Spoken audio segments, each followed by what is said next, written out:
नमस्कार विद्यार्थी मित्रांनो, मी नितीन वानखेडे सर। आज आपण इयत्ता 10वी गणित भाग 1 मराठी माध्यम त्यामधील आपला प्रश्न पहा। आपलं प्रकरण चालू होतं दोन चलातील रेषीय समीकरण, त्यामधील आपण बघत होतो संकीर्ण प्रश्न संग्रह। जो आपला उर्वरित भाग जो राहिलेला होता भाग सेकंड, जो आपला पहा प्रश्न क्रमांक 7 मधील प्रश्न चौथा आज आपला बघणार आहोत। ठीक आहे, तर पहा प्रश्न चौथा काय म्हणतो पहा, मनीषा आणि सविता यांच्या आजच्या वयाची बेरीज 31 वर्षे आहे। दोन मुली आहेत आणि दोन्ही मुलींचा काय दिलेलं त्यानं आजच्या वयाची बेरीज दिलेली आहे। किती वर्ष दिलेली आहे? 31 वर्षे दिलेली आहे। आणि पुढे काय म्हणतोय प्रश्न पहा, 3 वर्षापूर्वी मनीषा व सविताच्या त्या वेळेच्या पहा मनीषाचे वय सविताच्या त्या वेळेच्या वयाच्या किती पट होते? चौपट होते। किती पट होते? चौपट होते। आणि वयाची बेरीज किती सांगितली होती त्यांनी? सध्याची 31। तर लक्षात द्या, तर त्या दोघींची आजची वय काढा। आजची वय काढायची आहे आणि आपल्याला त्यांच्या आजच्या वयाची बेरीज दिलेली आहे 31 वर्षे। लक्षात ठेवा, तर मनीषा आणि सवितांची आजच्या वयाची बेरीज किती आहे? 31 वर्षे। पण वय माहिती आहे का किती आहे ते? माहिती नाही। म्हणून आपण काय करू पहा, समजा मनीषाचे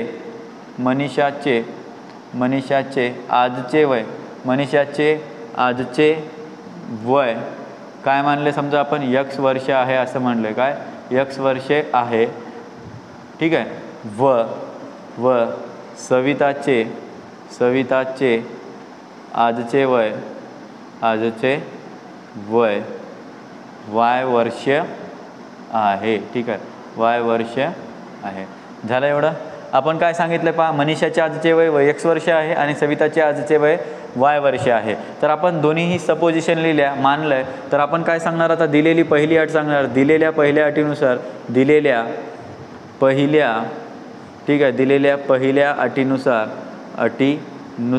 ठीक आहे, तर पहिली अट काय सांगाल ती की या दोघांचं कोण मनीषा आणि सविता यांच्या वयाची बेरीज किती आहे? 31 वर्ष आहे।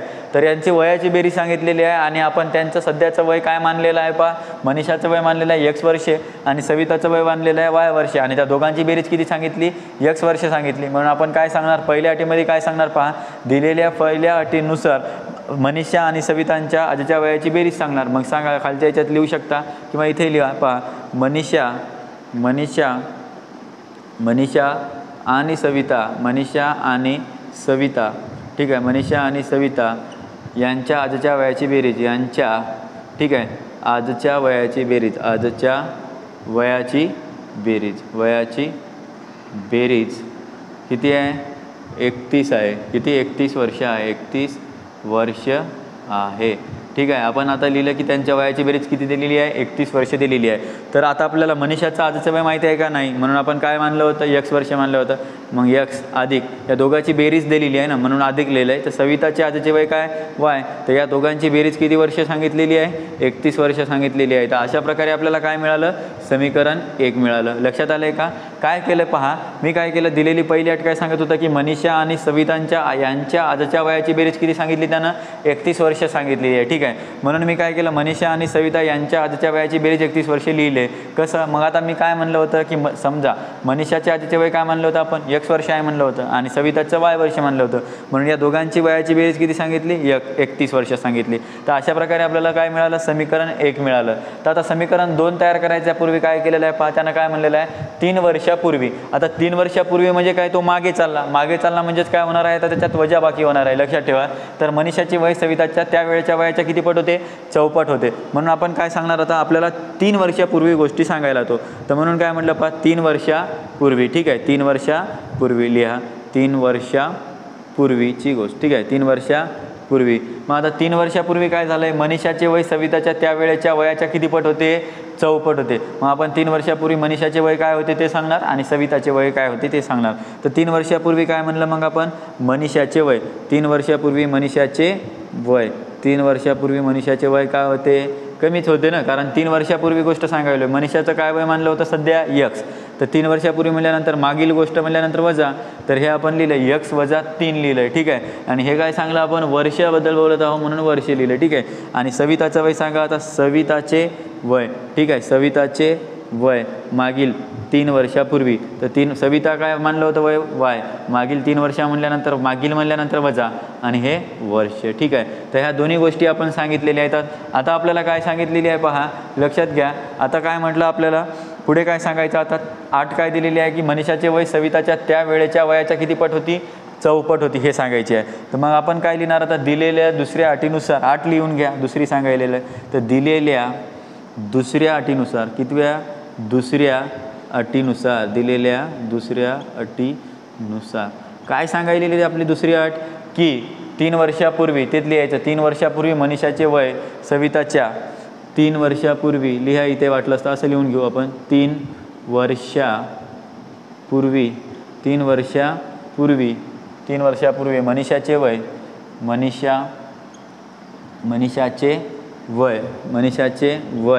मनीषाचे वय किती, सविताच्या इथे लिहू, बाकीचं तिकडे आपल्याला क्वेश्चन लिहायला कमी जागा पडेल. सविताच्या कुठे आहे, त्यावेळेच्या वयाच्या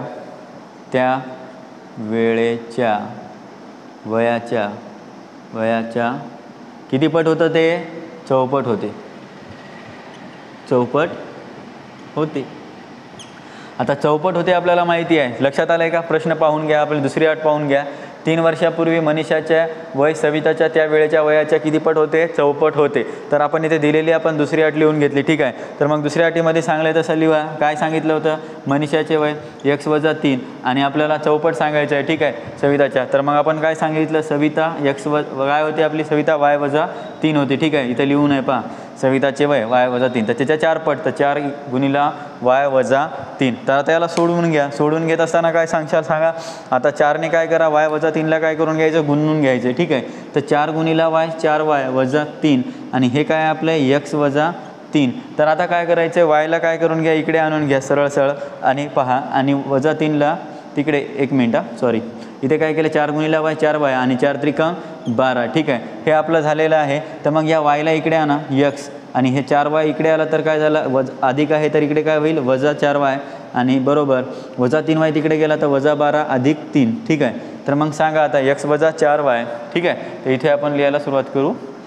ठीक आहे, तर पहा काय झालं आपलं, x वजा आता 4y बरोबर -12मधून 3 गेले, किती उरले सांगा, -12मधून काय 9 आले, -9, कारण वजा मोठा आहे म्हणून -9. तर अशा प्रकारे आपल्याला इथे काय मिळालं, समीकरण 2 मिळालं आहे. आणि समीकरण 1 आपल्याला काय माहिती झाले पहा, x + y = 31. पहा x + y = 31 आणि दुसरं समीकरण काय, x - 4y = -9. तर आपण काय करणार आता पहा, लक्षात घ्या, समीकरण 1 आणि समीकरण 2ची जर वजाबाकी केली तर काय व्हायला ते पाहून घ्या. समीकरण असं का करायलो हे तुम्हाला माहिती आहे, कारण आपण इथून काय करणार आता, एक सामायिक समीकरण सोडवणार, म्हणजे एक तर एक्सची किंमत काढणार किंवा वायची किंमत काढणार. जर मी एक्सला 0 बनवलं तर वायची किंमत मिळेल, वायला 0 बनवलं तर एक्सची किंमत मिळेल. म्हणून मी काय केलं पहा, समीकरण 1 व 2ची वजाबाकी करू. समीकरण 1 व 2ची वजाबाकी करू. ठीक आहे, आता समीकरण सांगा, एक काय आपले x + y = 31 आणि दुसरं काय x - 4y = -9. ठीक आहे, आणि यांची वजाबाकी करत असताना वजा साईन देऊन टाका. ठीक आहे, वजा साईन दिल्यानंतर काय व्हायला, वजा वजा वजा झालं आहे. ठीक आहे, वजा अधिक काय झालं, कटला, तर वजा वजा काय झालं, 4 अधिक झाला आहे आणि हा y, तर हे झालं आहे 5y, वजा वजा परत अधिक झालं, 31 आणि 9 काय झालं आहे, 40 झालं आहे. तर y बरोबर काय व्हायला लागले पहा बरं, 40/5. ठीक आहे, y बरोबर काय झालं, 40/5. तर yची किंमत काय व्हायली, 5 × 1 = 5, 5 × 8 = 40. तर मग पहा yची किंमत किती मिळाली, 8 मिळाली. ठीक आहे, yची किंमत किती मिळाली आपल्याला, 8 मिळाली. तर पहा y = 8 हे समीकरण कशात ठेवणार आता मी, पहा समीकरण 1 मध्ये ठेवू. पहा ते yची किंमत कोणत्या समीकरणात ठेवायलो मी, आता पहिल्या समीकरणात ठेवायलो. ठीक आहे, y = 8 हे समीकरण 1 मध्ये ठेवत आहे. ठीक आहे, मध्ये ठेवू. मग पहा काय व्हायला लागले आता, x + y = 31. तर yची किंमत ठेवा 8, x + 8 = 31. तर x बरोबर 31 आणि हा अधिक 8 तिकडे गेला तर -8. तर x बरोबर किती व्हायला लागले, 23. ठीक आहे, तर हे काय झालं आता, एक्सची किंमत किती झाली तुम्हाला, 23 मिळाली हे माहिती आहे, वायची किंमत झाली 8. तर मग तुम्ही दोन्ही गोष्टी सांगितल्या आहे. मग आता पहा, x म्हणजे कोण होतं, आपलं मनीषाचं आजचे वय होतं आणि y म्हणजेच कोण होतं, सविताचं आजचं वय होतं. तर मग तुम्ही आता दोन्ही गोष्टी सांगून टाका. काय सांगशाल, पहिले पहा बरं, मनीषाचे आजचे वय काय होते, मनीषाचे आजचे वय काय आहे, मनीषाला x मानलं होतं तर x काय मग आता 23 वर्ष आहे, 23 वर्ष आहे. आणि सविताचं वय सांगा, मग सविताचे आजचे वय, सविताचे आजचे वय काय आहे आपलं 8 वर्ष आहे. अशा प्रकारे आपला इथे काय झालेलं आहे, पहिला प्रश्न काय झालेला आहे इथं पूर्ण झालेला आहे. तर पूर्ण क्वेश्चन पद्धतशीर लिहून घ्या किंवा याचा स्क्रीनशॉट काढा. यानंतर आपण प्रश्न क्रमांक 5 बघूया. ठीक आहे, लक्ष द्या. आपला प्रश्न क्रमांक 7 मधील 5वा प्रश्न चालू आहे.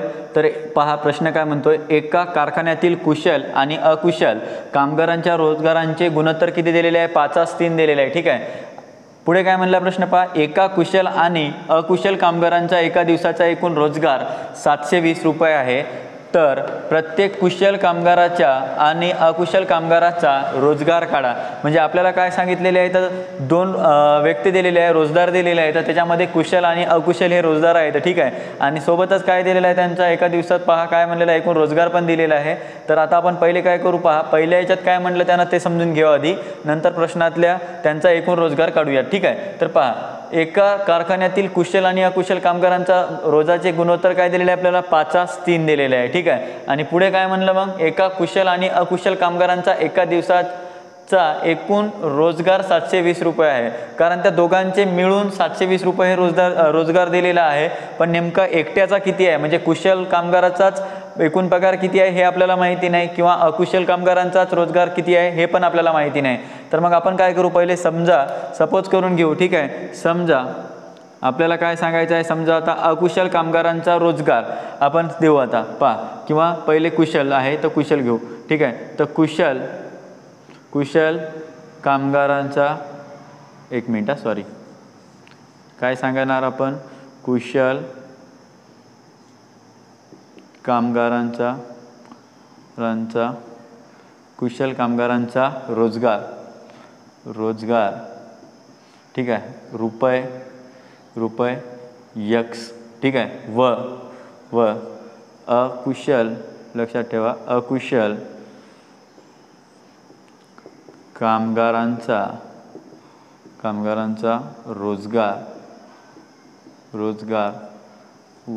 रुपये वाय आहे.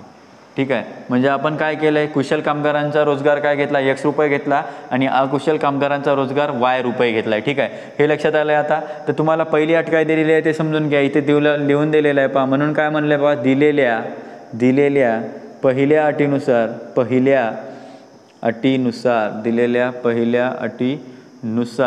तुम्हाला पहिली अट काय सांगलेली आहे पाहून घ्या. काय म्हणलं, एका कारखान्यातील कुशल आणि अकुशल कामगारांचा रोजगारांचे गुणोत्तर, मग तेच लिहायचं आहे. मग लिहून घ्या काय सांगायला आहे, कुशल आणि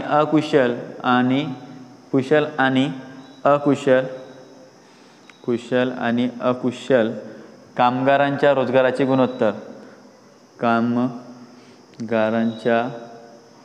कामगारांच्या रोजगाराचे गुणोत्तर. ठीक आहे, रोजगारांचे गुणोत्तर. ठीक आहे, आपल्याला दोन्ही यांचे दिलेले आहे. ठीक आहे, म्हणजे आपण काय म्हणले पहा, आपल्याला 2 वर्कर दिलेले आहेत, म्हणजे आपल्याला रोजगार दिलेले आहेत कुशल आणि अकुशल, त्यांचं गुणोत्तर किती दिलेलं आहे, 5:3. तर मग मी पहिल्या अटीत काय सांगायला लागलो आहे पहा बरं, पहिली अट काय म्हणलं, दिलेल्या पहिल्या अटीनुसार काय म्हणलं, कुशल आणि अकुशल कामगारांच्या रोजगारांचे गुणोत्तर, हे तुम्हाला गुणोत्तर दिलेले आहे. किती दिलेले आहे, 5:3 आहे. किती आहे, 5:3 आहे. तर हे मी इथं 5:3 लिहिलेलं आहे. तर मग पहा 2 वर्कर आहेत, 2 रोजगार आहेत आपल्याला. इथं मी तुम्हाला समजा याच्यामध्ये लिहिलं, कुशल कामगारांचा रोजगार रुपये काय म्हटलं मी x मध्ये सांगितलं आहे, आणि अकुशल कामगारांचा रोजगार कशा सांगितला, रुपये y मध्ये सांगितला. जर यांचं गुणोत्तर सांगत असेल मी त्या दोघांचं, तर गुणोत्तर कसं होईल मग, x/y रुपयामध्ये, आणि या दोघांचं गुणोत्तर किती दिलेलं आहे रोजगारांचं, मग 5:3. मग एकास y आणि जसं 5:3 हे आपण आता इथं काय केलेलं आहे, कंप्लीट केलेलं आहे. तर इथं काय करून घ्या, यांचा तिरपा गुणाकार करून घ्या. इथं तुम्हाला लक्षात येईल आता हे दोन्ही पण छेदात आहेत, तर इथे काय करत असतो आपण, तिरपा गुणाकार करूया. ठीक आहे, तिरपा गुणाकार जर केला आहे तर 3 हा x ला गुणला आहे तर काय व्हायला लागलं आहे, 3x बरोबर. वायनं 5y ला गुणलं तर किती व्हायला लागलं आहे पहा, 5y. आता समजा xच्या ठिकाणी आता सोबत यायला घ्यायचं आहे आपल्याला, जनरल फॉर्म तयार करायचा आहे सामान्य रूपासारखा. तर या 5y ला इकडे करा, समीकरण बनवायलो आपण. तर 5y इकडे आला तर काय व्हायला लागला, -5y, आणि इकडे कोण राहिले आता, 0. तर अशा प्रकारे आपल्याला काय झालं, मग पहिलं समीकरण मिळालं. ठीक आहे, तर पहिलं समीकरण काय झालं आहे मग, 3x - 5y = 0. तर हे कसं तयार झालं आहे, परत एक वेळ पाहून घ्या, कारण आपण एका कारखान्यातील कुशल आणि अकुशल कामगारांचा रोजगार सांगत होतो बरोबर. गुणोत्तर दिलेलं होतं 5:3. तर म्हणून मी काय केलं, पहिले कुशल कामगारांचा रोजगार रुपये एक्समध्ये सांगितला आणि अकुशल कामगारांचा वायमध्ये सांगितला आणि पहिली जी अट दिलेली आहे ते आपण गुणोत्तरानुसार इथे मांडून घेतली. त्यावरून काय केलं आहे मग x/y बरोबर 5/3. तर तिरपा गुणाकार करून आपण पहिलं समीकरण मिळवलं. आता आपल्याला काय करायचं आहे, दुसऱ्या याच्यात काय सांगणार आता की एका कुशल आणि अकुशल कामगारांचा एका दिवसाचा एकूण रोजगार तुम्हाला दिलेला आहे 720 रुपये आहे बरोबर. तर प्रत्येक कुशल कामगारांचा तुम्हाला अकुशल आणि कुशल कामगारांचा रोजगार काढायचा आहे प्रत्येकी. ठीक आहे, तर आपण ते सांगणार आहोत. ठीक आहे, आता पहिली अट झालेली आहे, दुसऱ्या अटीत सांगायची आहे. तर मग तुम्हाला दुसऱ्या अटीत काय दिलेलं ते पाहून घ्या. दिलेल्या दुसऱ्या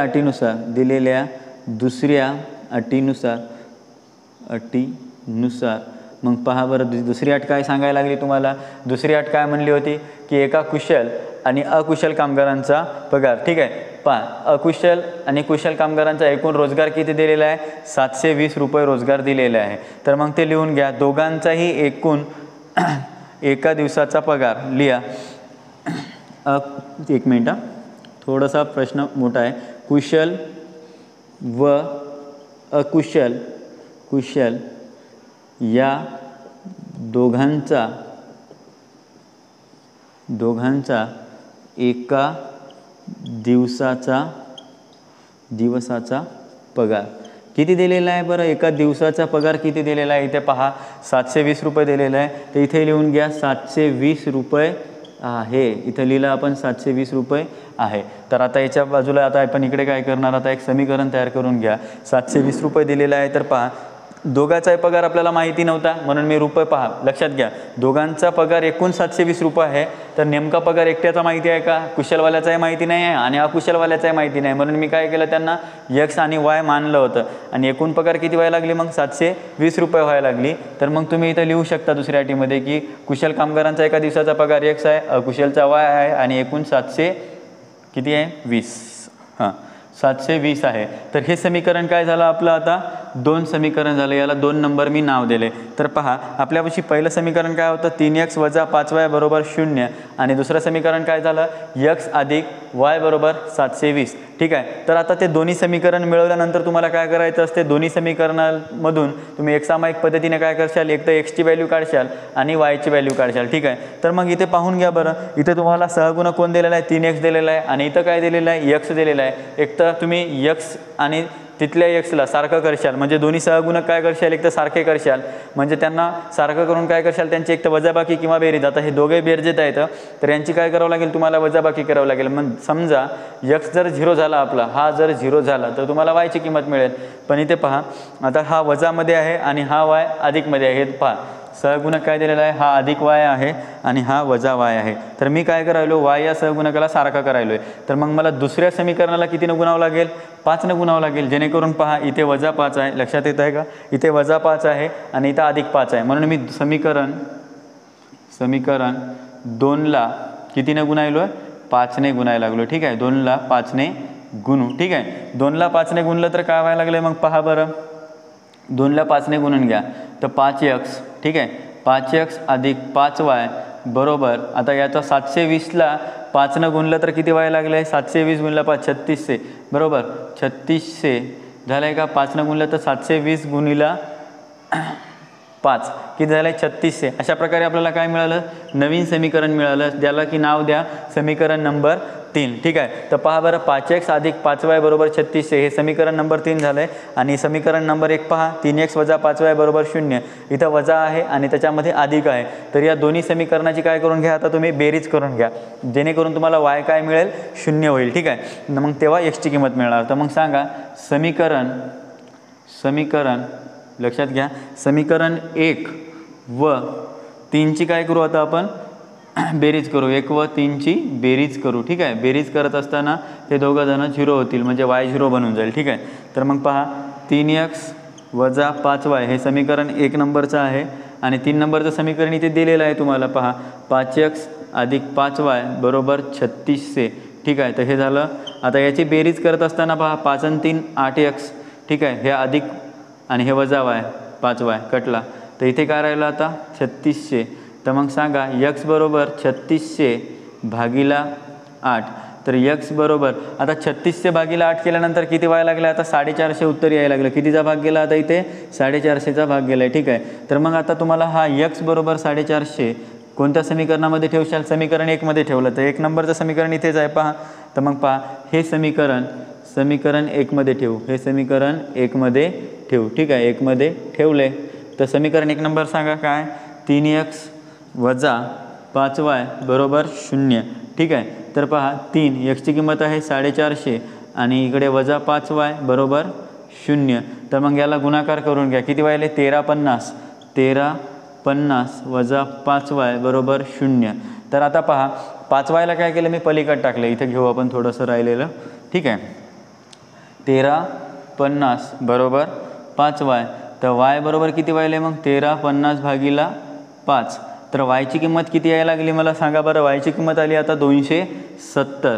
ठीक आहे, 5ने जेव्हा भागलं तेव्हा yची किंमत मिळाली 270 आणि एक्सची किंमत किती मिळाली होती, 450 मिळाली होती. ठीक आहे, तर आपण काय केलं आहे पाहून घ्या, परत एकदा सांगतो. कुशल कामगारांचा रोजगार आपण काय म्हणला होता, x रुपये मानला होता, अकुशलचा y मानला होता. आणि आपली पहिली अट सांगितली होती की कुशल कामगार आणि अकुशल कामगारांचा रोजगार गुणोत्तर दिलं होतं 5:3.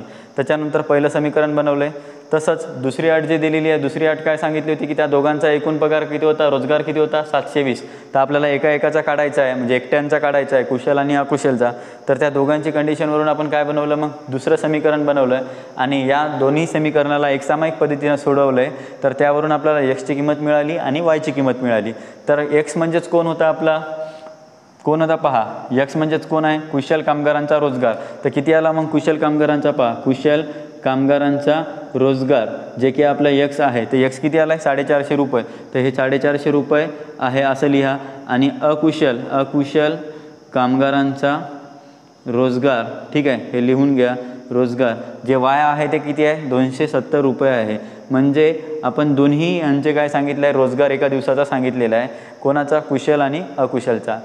तर 5वा प्रश्न कंप्लीट झाला, स्क्रीनशॉट काढून घ्या. यानंतर आपण प्रश्न क्रमांक 6 बघूया. लक्ष द्या, प्रश्न क्रमांक 6 आणि या संकीर्ण प्रश्नसंग्रहामधला शेवटचा प्रश्न आहे. आणि या आधीचा पण प्रश्न महत्त्वाचा होता आणि हा पण प्रश्न महत्त्वाचा आहे. तर या प्रश्नांची थोडी सराव जास्ती ठेवा. थोडासा मोठा प्रश्न आहे पण दरवेळेला विचारलेला आहे हा. ठीक आहे, तर पहा एका सरळ रस्त्यावर, पहा काय म्हणायला आहे, प्रश्न क्रमांक 6 काय सांगतो की एका सरळ रस्त्यावर ए आणि बी ही 2 ठिकाणी आहेत.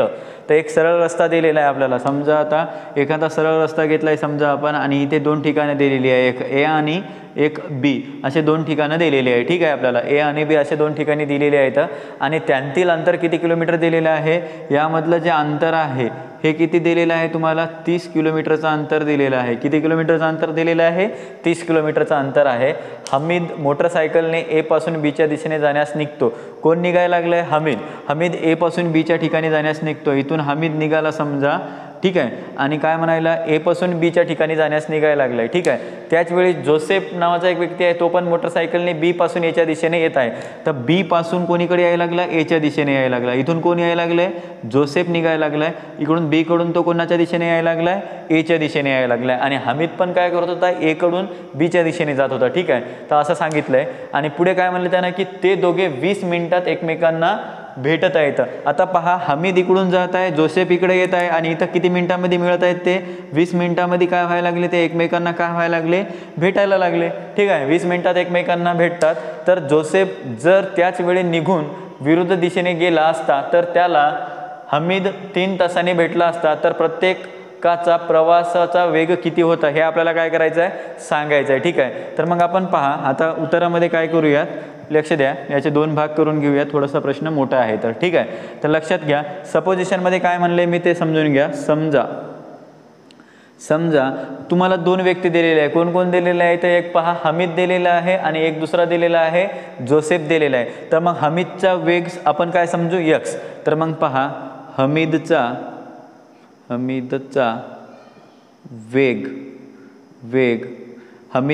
वेग यक्स किलोमीटर प्रति तास असा म्हणू, यक्स किलोमीटर प्रति तास आहे. ठीक आहे, असं आपण सांगितलं आहे. ठीक आहे, यक्स किलोमीटर प्रति तास असा सांगितलं आहे. तर जोसेफचा आपण तेच सांगणार, जोसेफचा वेग. आपण जोसेफचा वेग लिहू. जोसेफचा वेग काय म्हणला आता, वाय किमी किलोमीटर प्रति तास आहे.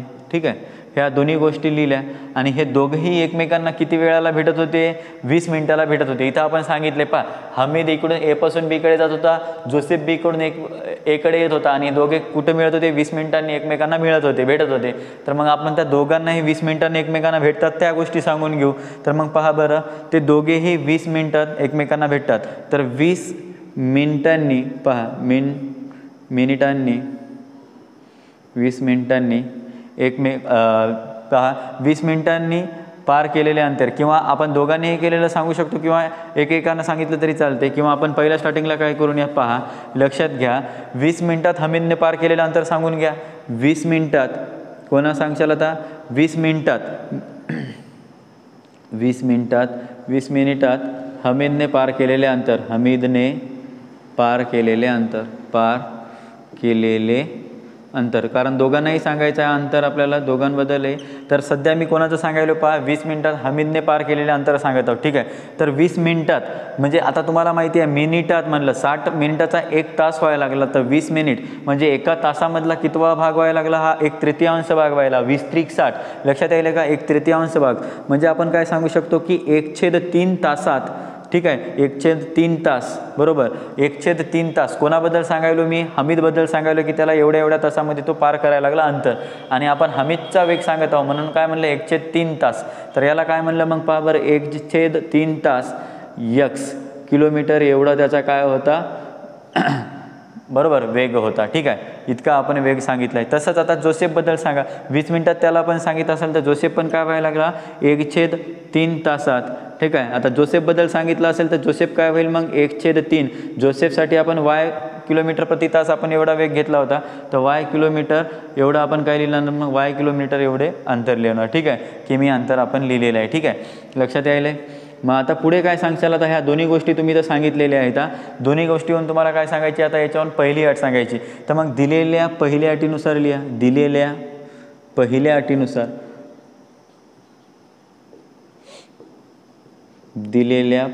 अटीनुसार पहिली अट काय सांगायला लागली की तुम्हाला? पहा बरं, पहिली अट काय सांगायली की ए ते बी मधील एकूण अंतर. पहा, ए आणि बी मधील एकूण अंतर किती दिलेलं आहे? तिथे लिहून आहे पहा. ए आणि बी हे दोन ठिकाणी आहेत आणि त्यातील अंतर 30 किलोमीटर एवढे आहे. हे आपली पहिली अट आहे. मग काय म्हणू शकता? ए आणि बी पासून एकूण अंतर 30 किलोमीटर आहे. ठीक आहे, ए आणि बी मधील एकूण अंतर ठीक आहे, अंतर 30 किलोमीटर आहे. 30 किमी आहे. 30 किलोमीटर एवढे आहे. 30 किलोमीटर एवढे आहे. तर दोघांचाही प्रति तासाचा वेग सांगितला आहे मी. तर पहिल्याचा किती होता? हमीदचा 1/3 x किलोमीटर एवढा आणि याचा 1/3 y, बरोबर. आता या दोघांनाही एवढं किती अंतर पार करायचं होतं पहा. 1/3 तासामध्ये हमीद आणि 1/3 तासामध्ये जोसेफ किती किलोमीटर अंतर पार करत होता? 30 किलोमीटर अंतर पार करत होता. म्हणून याचा इक्वल टू मध्ये काय येईल? आपला 30 किलोमीटर अंतर येईल. तर आता इथे पण छेदात 3 आहे, इथे पण छेदात 3 आहे. तर आपण काय करू? हा छेदातला 3 काढून टाकायचा आहे. म्हणून काय करू? याला 3 ने आता काय करू? गुणू. तर 3 ने गुणू. ठीक आहे, 3 ने गुणल्यानंतर काय व्हायला लागले पहा बरं. इथला 3 कटला, इथे x आला, परत इथे y आला आणि 3 त्रिक 9. तर इथे काय झालं आता? 90 झाला. ठीक आहे, तर मग आपलं पहिलं समीकरण आपल्याला इथे मिळायला लागलं. तर समीकरण नंबर काय झाला? आता इथे 1 झालं आहे. ठीक आहे, तर समीकरण नंबर 1 मिळालं. तर मग पाहून घ्या, आता इथे अजून एक पार्ट करून घेऊ कारण अजून थोडंसं मोठं गणित आहे. तर समीकरण 1 मिळालं आहे. तर समीकरण 1 मध्ये काय सांगितलं आपण? या दोघांच्या वेगामधून आपण समीकरण 1 बनवलं आहे. तर आता दुसरं करायचं आहे आपल्याला. 2 नंबर झालं आहे. ठीक आहे, 1 नंबर झालं आहे, 2 नंबर सांगायचा आहे. तर पुढे काय सांगशाल? आता पहिली अटीमध्ये सांगितलं आहे आपण. दुसरी अट काय सांगेल आता पहा. जोसेफ जर त्याच वेळी निघून विरुद्ध दिशेने गेला असता तर त्याला हमीद 3 तासांनी भेटला असता. किती तासांनी भेटला असता? इथे लक्षात घ्या, हमीद किती तासांनी भेटायला लागला? पुढच्या दुसऱ्या अटीमध्ये 3 तासांनी तो भेटला असता. तर प्रत्येकाचा प्रवासाचा वेग किती होता हे आपल्याला सांगायचं आहे. तर मग लिहा, हमीद काय म्हणशाल पहा. हमीद 3 तासात ते 3 तासात पार केलेले अंतर. हमीदने 3 तासात किती पार केलेलं अंतर आहे पहा बरं. हमीदने 3 तासात पार केलेले अंतर किती अंतर पार केलेलं आहे सांगा बरं. 3 तासामध्ये एकूण किती अंतर पार करायला लागले? 3 तास झालेले. आणि अंतर हमीदचं अंतर काय म्हणलं होतं आपण? x kilometre. तर म्हणून काय झालं? हे 3 यक्स किलोमीटर. आणि जोसेफचंही सांगा तसंच, मग जोसेफने 3 तासात, ठीक आहे, 3 तासात पार केलेले अंतर, ठीक आहे, पार केलेले अंतर किती व्हायला लागलं, हे 3y किलोमीटर. 3y किलोमीटर एवढं अंतर त्यानं काय केलं आहे, पार केलेलं आहे. मग आता तुम्हाला दुसरी अट काय सांगायली ते लिहा. इथं आता मी शॉर्टकट घ्यायलो थोडंसं. पहा, दिलेल्या दुसऱ्या, ठीक आहे, दिलेल्या दुसऱ्या अटीनुसार तुम्हाला दुसरी अट काय सांगायला लागली होती. पहा, जोसेफ जर, लक्षात घ्या इथून, जोसेफ जर त्याच वेळी निघून विरुद्ध दिशेने गेला असता तर त्याला हमीद 3 तासांनी भेटला असता, ठीक आहे, 3 तासांनी भेटला असता हे आपल्याला माहिती आहे. मग तेच आपण काय लिहिणार, दुसऱ्या अटीमध्ये काय लिहिणार, ते पूर्ण वाक्य लिहिणार. जोसेफ जर, लिहून घ्या इथून पूर्ण, जोसेफ जर त्याच वेळी निघून विरुद्ध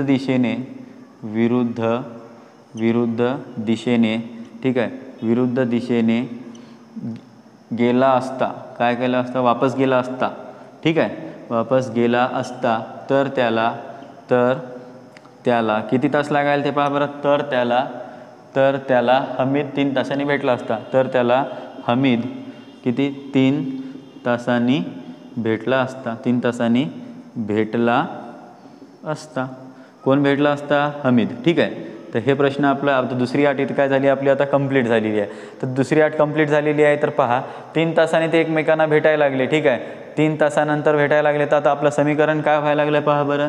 परत तो जागेवर चालला. पहा, हमीद किती होता, 3x, आणि जोसेफ काय होता, 3y. तर हे काय व्हायला लागलं, परत वापस चालला ना, तो मागे आला, म्हणून इथं काय साईन झालं, वजा. आणि तो अंतर किती होतं त्यांचं, 30 किलोमीटर एवढं अंतर जशाला तसा आहे. पण तो समोर जाऊन परत काय झाला, मागे आला का, म्हणून यांची एकमेकाला पहा. पहिल्याच काय सांगितलं होतं, पहा, जोसेफ जर त्याच वेळी निघून विरुद्ध दिशेने गेला, म्हणजे जसाच गेला होता तसाच विरुद्ध दिशेने वापस आला, म्हणून साईन काय झालं इथं, वजा झालं. कारण 3x हे कोणाचं अंतर होतं, हमीद 3 तासामध्ये, कारण 3 तास त्याला वेळ लागायला होता, म्हणून 3x हे त्याचा प्रतिवेग होता, x म्हणजे. आणि हे y काय आहे आपला, जोसेफचा प्रतिवेग आहे. तर 3 तास लागणारा वेळ होता. तर हे वजा का आलं, कारण तो विरुद्ध दिशेने गेला म्हणून वजा लागलाय. आणि ते पार करणारं अंतर काय आपलं 30 किलोमीटरच आहे, म्हणून आपण 3x वजा 3y बरोबर 30 हे तिथे पण काय राहिलं आहे, जसंच तसं किलोमीटरचं अंतर सारखंच राहणार आहे. मग आपल्याला इथे काय मिळालेलं आहे, आता दुसरं समीकरण मिळालेलं आहे, समीकरण 2 मिळालं आहे. आणि समीकरण 1 पहा, इथे काय x अधिक y बरोबर 90 हे पहिलं समीकरण होतं, आणि 3x वजा 3y बरोबर 30 इथे काय झालं आपल्याला दुसरं समीकरण मिळालं, ठीक आहे. तर लक्षात घ्या, आता 3 3 3 दिसायले सगळीकडे. तर आपण इथं दुसरं समीकरण लिहिण्याऐवजी काय करू, आपण 3 ने याला काय करू, भागू, ठीक आहे. तर 3 ने काय केलं, याला आपण भागलंय. तर काय व्हायला लागलं पहा बरं, x वजा y बरोबर 3 10 हे 30. तर इथे आपल्याला आपण नवीन समीकरण मिळू शकतो, जेणेकरून त्याला नाव काय दिले मी, 2 नंबर दिले, ठीक आहे. तर इथं पहा, x अधिक y बरोबर 90 हे समीकरण 1 आहे, x वजा y बरोबर 10 हे समीकरण 2 आहे. तर याला आपण एक सामायिक पद्धतीमध्ये सोडवू शकतो. सरळ सरळ काय करा, आता या दोघांची बेरीज करून घ्या, ठीक आहे. मग मी काय म्हणलं पहा, समीकरण 1 व 2ची बेरीज करू, ठीक आहे, 1 व 2ची बेरीज करू. तर समीकरण 1 काय म्हणते पहा बरं, मग x अधिक y बरोबर 90, आणि दुसरं काय आहे पहा, बेरीज करत असताना x वजा y बरोबर 10, ठीक आहे. तर पहा, x काय झालं आहे, अधिकमध्ये 2x आहे, व अधिक आणि वजा काय झाला आहे, कटला, आणि 90 आणि 10 काय झाले, हे 100 झाले, ठीक आहे. हे लक्षात आलं, 100 झाले. तर 2x बरोबर 100 झाले. तर मला सांगा आता, 2x बरोबर 100 आहे, तर x बरोबर 100 भागिले 2 किती होतील आपले, 50, ठीक आहे. तर x ची किंमत किती मिळायला लागली आपल्याला, 50 मिळायला लागली, ठीक आहे. तर आता हे x बरोबर 50 जर आपण समीकरण कोणत्या ठेवशाल, 1 मध्ये ठेवा, लक्षात घ्या, x बरोबर 50 हे समीकरण 1 मध्ये ठेवू, ठीक आहे, 1 मध्ये ठेवू. तर आपल्याला y ची किंमत मिळेल, ठीक आहे. तर मग पहा बरं, x अधिक y बरोबर 50, ठीक आहे. तर x ची किंमत किती मिळालेली आहे आपल्याला, 50 मिळालेली आहे, माहिती आहे. मग y बरोबर किती, 50च. तर y, एक मिनटं, x बरोबर, एक मिनिट, सॉरी, इथे 50 नाही आहे, इथे 90 आहे, ठीक आहे. तर मग सांगा मला, y बरोबर, इकडे काय 90 आहे, तर y बरोबर काय करशाल 90, आणि हे 50 अधिक तिकडे गेला तर वजा 50. तर y ची किंमत किती व्हायला लागली, 40 व्हायला लागली. म्हणजे y ची किंमत तुम्हाला 40 मिळायला लागली, आणि x ची किंमत किती मिळायला लागली, 50 मिळायला लागली, ठीक आहे. मग अशा प्रकारे तुम्ही काय करू शकता, हे प्रश्न सांगू शकता, ठीक आहे. म्हणजे तुम्हाला 2 गोष्टी मिळाल्या. म्हणजे कोण मिळालं पहा, तुम्हाला हमीदचा वेग किती मिळाला, 50 किलोमीटर तासी आहे, किलोमीटर प्रति तासी आहे आणि जोसेफचा वेग 40 किलोमीटर प्रति तासी आहे. हे त्याचे 2 थिअरॉटिकल वाक्य इथे लिहून घ्यायचे आणि अशा प्रकारे आपला प्रश्न क्रमांक 6 म्हणजे 2 चलातील रेषीय समीकरणामधील आज संकीर्ण प्रश्नसंग्रह पूर्ण कंप्लीट झालेला आहे. तर पहा, हा क्वेश्चन मोस्ट इम्पॉर्टंट आहे. या क्वेश्चनचा थोडासा अभ्यास जास्ती करून घ्या. ठीक आहे. तर आजचा व्हिडिओ आवडला असेल तर लाईक आणि सबस्क्राईब करा आणि बेल आयकॉन बटनला प्रेस करा आणि आपल्या मित्रांना पण शेअर करा जेणेकरून त्यांचा पण फायदा होईल. ठीक आहे. धन्यवाद.